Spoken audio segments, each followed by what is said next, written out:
AP రాష్ట్ర రూపురేఖలను మార్చే ఓ చారిత్రాత్మక ఒప్పందం కుదిరింది. టెక్నాలజీ దిగ్గజం గూగుల్ విశాఖపట్నంలో ప్రపంచ స్థాయి ఆర్టిఫిషియల్ ఇంటెలిజెన్స్ ఏఐ హబ్ ఏర్పాటు చేసేందుకు ముందుకొచ్చింది.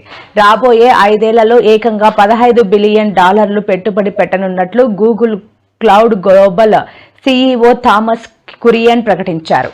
అమెరికా వెలుపల గూగుల్ నిర్మించబోయే అతిపెద్ద ఏఐ కేంద్రం ఇదే కావడం విశేషం. ఈ చారిత్రాత్మక ఒప్పందంపై ఢిల్లీలోని తాజ్ మాన్సింగ్ హోటల్లో ఏపీ ప్రభుత్వం, గూగుల్ ప్రతినిధులు సంతకాలు చేశారు. ఈ కార్యక్రమానికి సీఎం చంద్రబాబు, రాష్ట్ర ఐటీ శాఖ మంత్రి నారా లోకేష్, కేంద్ర ఆర్థిక మంత్రి నిర్మలా సీతారామన్, కేంద్ర ఐటీ శాఖ మంత్రి అశ్వనీ వైష్ణవ్తో పాటు గూగుల్ ఉన్నతాధికారులు హాజరయ్యారు.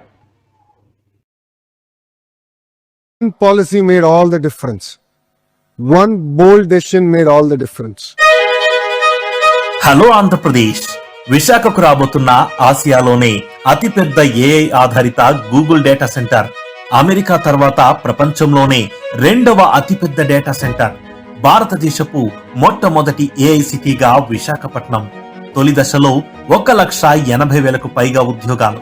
సాగర తీరం విశాఖపట్నం మరో చారిత్రక ఘట్టానికి వేదిక కాబోతుంది.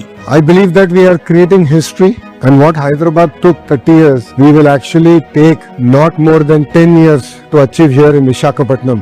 విజనరీ లీడర్ నారా చంద్రబాబు నాయుడు గారి నేతృత్వంలో రాష్ట్రానికి ఎవ్వరూ ఊహించని రీతిలో పెట్టుబడులొస్తున్నాయి.